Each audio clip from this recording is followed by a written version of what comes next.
పొగాకు ధర తగ్గకూడదు, కొనుగోళ్లు ఆగకూడదు. ప్రభుత్వం 12,500 రూపాయలు ధరను నిర్ణయిస్తూ కొనుగోలు జరపాల్సిందేనని పొగాకు కంపెనీలను ఆదేశించింది. ప్రభుత్వానికి చెడ్డ పేరు తీసుకొస్తే ఉపేక్షించం, చర్యలు తీసుకుంటామన్నారు ముఖ్యమంత్రి చంద్రబాబు నాయుడు. రాష్ట్రంలో పొగాకు పండించిన రైతులు ఎట్టి పరిస్థితుల్లో నష్టపోకూడదని, పొగాకు రేటు తగ్గకుండా గిట్టుబాటు ధరకు ట్రేడర్లు కొనుగోలు చేసేలా చూడాలని ముఖ్యమంత్రి నారా చంద్రబాబు నాయుడు అధికారులను ఆదేశించారు. అలాగే కొనుగోళ్లను ఆపకూడదని, రైతుల దగ్గర ప్రస్తుతం ఉన్న పంట కొనుగోళ్లను వెంటనే జరపాలని స్పష్టం చేశారు. తాను రైతులు, పరిశ్రమలు, సంస్థల యజమానులు ఇద్దరితోనూ స్నేహపూర్వకంగా ఉంటానని, అలాగని రైతులకు అన్యాయం జరిగితే సహించేది లేదని అన్నారు. ఈ విషయాన్ని ట్రేడర్లు దృష్టిలో పెట్టుకోవాలని, ప్రస్తుతం తలెత్తిన సంక్షోభాన్ని నివారించుకుంటే ఉపేక్షించేది లేదని, చర్యలు తీసుకోవడానికి వెనకాడనని ముఖ్యమంత్రి కొనుగోలుదారులను హెచ్చరించారు. ఉండవల్లి నివాసంలో శుక్రవారం పొగాకు, కోకో, మిర్చి, ధాన్యం కొనుగోలు, గిట్టుబాటు ధరలపై అధికారులు, ట్రేడర్లతో ముఖ్యమంత్రి సమీక్ష నిర్వహించారు. ఇందులో ప్రధానంగా పొగాకు ధర పతనం కావడంపై ముఖ్యమంత్రి అసహనం వ్యక్తం చేశారు. గిట్టుబాటు ధర వచ్చేలా చూసి రైతుల్లో అధికారులు నమ్మకం నింపాలని, ప్రభుత్వానికి చెడ్డ పేరు తీసుకురాకుండా చూడాలని స్పష్టం చేశారు. హెచ్డి బర్లే పొగాకును నాణ్యత ఆధారంగా క్వింటాలుకు 12,500కు కంపెనీలు కొనుగోలు చేయాలి. జీపీఐ, ఐటీసీ కంపెనీలు తక్షణమే 20 మిలియన్ కిలోల కొనుగోళ్లను ప్రారంభించాలి. కంట్రోల్ రూమ్ వాట్సాప్ గ్రూప్ ద్వారా రోజువారీగా కొనుగోళ్లను పర్యవేక్షించాలి. వ్యవసాయ శాఖ ప్రతి 2 రోజులకు ఒకసారి కొనుగోలు వివరాలను నివేదించాలి. వచ్చే సాగు సీజన్లో అంతర్జాతీయ డిమాండ్, ధరల ఆధారంగా హెచ్డి బర్లే సాగు విస్తరణాన్ని నియంత్రించేలా ఈ రకం సాగుపై మళ్లకుండా రైతుల్లో అవగాహన పెంచేందుకు 2025 జూన్ నుంచి సమావేశాలు నిర్వహించాలని ముఖ్యమంత్రి స్పష్టంగా పేర్కొన్నారు. రైతులు ఇళ్లలోనూ పొలాల్లోనూ ఎక్కడా పొగాకు నిల్వలు మిగిలిపోకూడదని, తక్షణం కంపెనీలు కనీస మద్దతు ధరకు కొనుగోలు చేసి అవసరమైతే గోదాముల్లో నిల్వ ఉంచుకోవాలని సూచించారు. కొనుగోలు ఏ స్థాయిలో జరుపుతున్నారు, ఎంత మేర ధర చెల్లిస్తున్నారు అనే నివేదిక సోమవారం నాటికి ఇవ్వాలని ఆదేశించారు. రైతుల్లో అసంతృప్తి రావడానికి వీల్లేదని, వారు నష్టపోకూడదని ఈ సందర్భంగా ముఖ్యమంత్రి అధికారులకు స్పష్టం చేశారు. FCV, white burley, HD burley ఈ 3 రకాల పొగాకు కలిపి 2024-25 కాలంలో రాష్ట్రంలో 1,90,456 హెక్టార్లలో సాగు చేశారని, 450 మిలియన్ కేజీల దిగుబడి వచ్చిందని అధికారులు ముఖ్యమంత్రి వివరించారు. ఇది అత్యధిక పంట దిగుబడి అని, మిగిలిన పంటల నుంచి పొగాకు సాగు వైపు రైతులు మొగ్గు చూపడంతో అనూహ్యంగా ఉత్పత్తి రెట్టింపై సమస్య ఉత్పన్నమైందన్నారు. పొగాకు ధర పతనం కాకుండా చర్యలు తీసుకోవడంలో పొగాకు బోర్డు విఫలమైందని, జీపీఐ, ఐటీసీ వంటి ట్రేడర్లతో సరైన సమన్వయం లేదని ముఖ్యమంత్రి అన్నారు. అత్యధిక ధరల ఆశ చూపించి రైతులు పొగాకు సాగు చేసేలా చేస్తున్న కంపెనీలు తీరా పంట చేతికి వచ్చేసరికి అమాంతం ధరలు తగ్గించడం సరికాదన్నారు. కనీస మద్దతు ధర కల్పించకుండా సంక్షోభాన్ని సృష్టిస్తున్నారని కంపెనీల తీరును ముఖ్యమంత్రి తప్పుపట్టారు. ప్రస్తుతం నెలకొన్న సమస్యను అధిగమించాలంటే బైబ్యాక్ పాలసీ ఉత్తమమని ముఖ్యమంత్రి అభిప్రాయపడ్డారు. ఇకపై కంపెనీలతో రైతులు బైబ్యాక్ ఒప్పందం చేసుకోవాలని సూచించారు. బైబ్యాక్ విధానం అమలు, కొనుగోళ్లు జరిగేలా పొగాకు బోర్డు పర్యవేక్షించాలని ముఖ్యమంత్రి చెప్పారు. గ్లోబల్ డిమాండ్, సప్లైకు అనుగుణంగా ధర నిర్ణయించి రైతులకు లాభాలు వచ్చేలా చేయాలన్నారు. గిట్టుబాటు ధర ఇవ్వకుండా ఇబ్బంది పెడితే రైతులు పూర్తిగా పొగాకు పండించడం మానేస్తారని, అప్పుడు కంపెనీలన్నీ మూతపడే పరిస్థితి తలెత్తుతుందనే విషయాన్ని గుర్తుపెట్టుకోవాలని అన్నారు. అలాగే క్రాప్ రీషెడ్యూల్ చేయాలని, దీనికి యాక్షన్ ప్లాన్ రూపొందించాలన్నారు. పొగాకు నుంచి ఇతర వాణిజ్య పంటల సాగు వైపు రైతులు మళ్ళీలా అవగాహన కల్పించాలన్నారు. పంట మార్పిడి ద్వారానే రైతులు నష్టపోకుండా ఉంటారని ముఖ్యమంత్రి సూచించారు. పొగాకు బోర్డు కేవలం ఎఫ్సివి పొగాకు ఉత్పత్తి, ప్రాసెసింగ్, ఎగుమతులను నియంత్రిస్తుంది. వైట్ బర్లే 90% కంపెనీలు కొనుగోలు చేశాయి. మిగిలిన హెచ్డి బర్లే రకాన్ని రైతులు కంపెనీలతో ఏ విధమైన ఒప్పందం లేకుండా సాగు చేస్తున్నారు.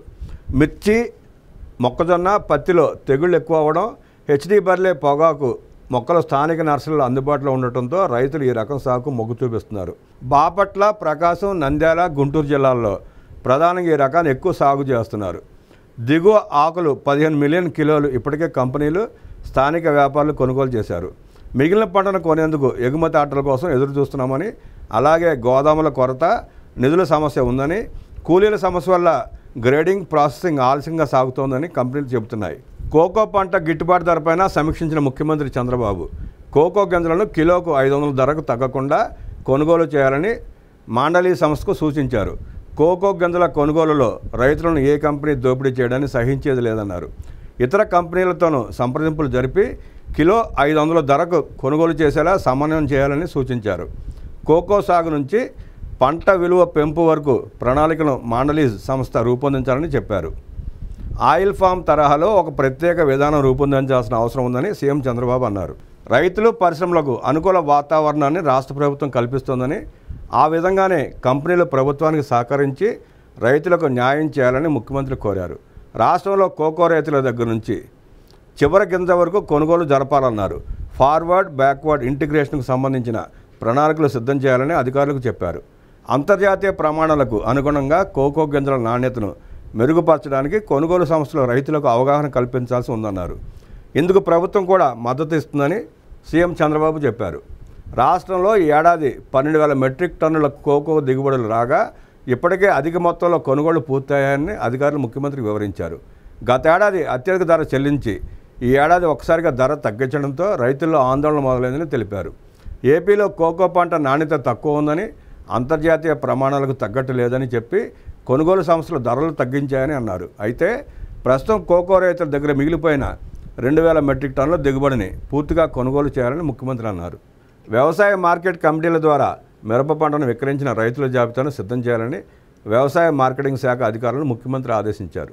తక్కువ ధరకు అమ్మడం ద్వారా రైతులు ఎంత మేర నష్టపోయారనే దానిపై అధ్యయనం చేయాలని చెప్పారు. ఈ జాబితాలో దళారులను పూర్తిగా తొలగించి నిజమైన రైతులను మాత్రమే చేర్చాలని స్పష్టం చేశారు. మిర్చి రైతుల్లో పురుగు మందుల వినియోగం తగ్గించేలా, ఎగుమతులకు తగ్గట్టు నాణ్యతా ప్రమాణాలు పాటించేలా అవగాహన కల్పించాలన్నారు. రాష్ట్రంలో ఇంకా రైతుల దగ్గర మిగిలి ఉన్న ధాన్యాన్ని కొనుగోలు చేయాలని, అలాగే సన్న రకాలు పండించేలా రైతులను ప్రోత్సహించాలని ముఖ్యమంత్రి అధికారులను ఆదేశించారు. మరోవైపు ఇప్పటి వరకు ఈ రబీలో 1,41,144 మంది రైతుల నుంచి 12.62 లక్షల మెట్రిక్ టన్నుల ధాన్యం సేకరించామని, వీరికి 3,258 కోట్లు జమ చేసినట్లు అధికారులు ముఖ్యమంత్రికి వివరించారు. గత ప్రభుత్వ హయాంలో 2023-24 రబీ కాలానికి కేవలం 10.97 లక్షల మెట్రిక్ టన్నుల ధాన్యాన్ని 49,866 మంది రైతుల నుంచి కొనుగోలు చేసి 1,103 కోట్లు చెల్లించడం జరిగిందన్నారు. అలాగే ఈ ఖరీఫ్లో 5,65,369 మంది రైతుల నుంచి 35.95 లక్షల మెట్రిక్ టన్నుల ధాన్యం సేకరించామని, వీరికి 8,278 కోట్లు జమ చేసినట్లు అధికారులు ముఖ్యమంత్రికి వివరించారు. గత ప్రభుత్వ హయాంలో 2023-24 ఖరీఫ్ కాలానికి కేవలం 29.97 లక్షల మెట్రిక్ టన్నుల ధాన్యాన్ని 4,97,907 మంది రైతుల నుంచి కొనుగోలు చేసి 6,549 కోట్లు చెల్లించడం జరిగిందన్నారు. లెక్కలు ఇంత వివరంగా చెబుతూ ఉంటే ప్రభుత్వం జగన్మోహన్ రెడ్డి తొట్టి గ్యాంగ్ ఏదో జరిగిపోతున్నట్టు, ధాన్యం కొంటున్నట్టు, ధాన్యం నిల్వలు పెరిగిపోయినట్టు విష ప్రచారం చేస్తూ ఉన్నారు. జగన్మోహన్ రెడ్డి 5 ఏళ్ల పాలనలో ఏ రోజన్నా ధాన్యం కొన్న రైతులకి సకాలంలో పేమెంట్ ఇచ్చారా? 6 నెలలు, 7 నెలలు, 8 నెలలు హింసించి తేమ శాతం అని చెప్పి, తరుగులు అని చెప్పి, అవని ఇవని కట్ చేసి మళ్ళీ దాంట్లో కూడా కమిషన్లు కక్కుర్తిపడి పేమెంట్లు చేయడం తప్ప సకాలంలో సరైన సమయానికి రైతుకి ఏనాడు ఆదుకోవాలా, పేమెంట్ ఇచ్చింది లేదు. కూటమి ప్రభుత్వం వచ్చిన తర్వాత ధాన్యం కొన్న 24 గంటల్లోపు రైతుల ఖాతాలో డైరెక్ట్గా డబ్బులు పడుతున్నాయి. ఇక దళారీ వ్యవస్థ లేదు, కమిషన్ల కక్కుర్తి లేదు. అది జగన్ కాలంతోనే పోయింది. రైతులను కూడా పీడించుకు తిన్న కాలం జగన్మోహన్ రెడ్డి కాలం, జగన్మోహన్ రెడ్డి పాలన.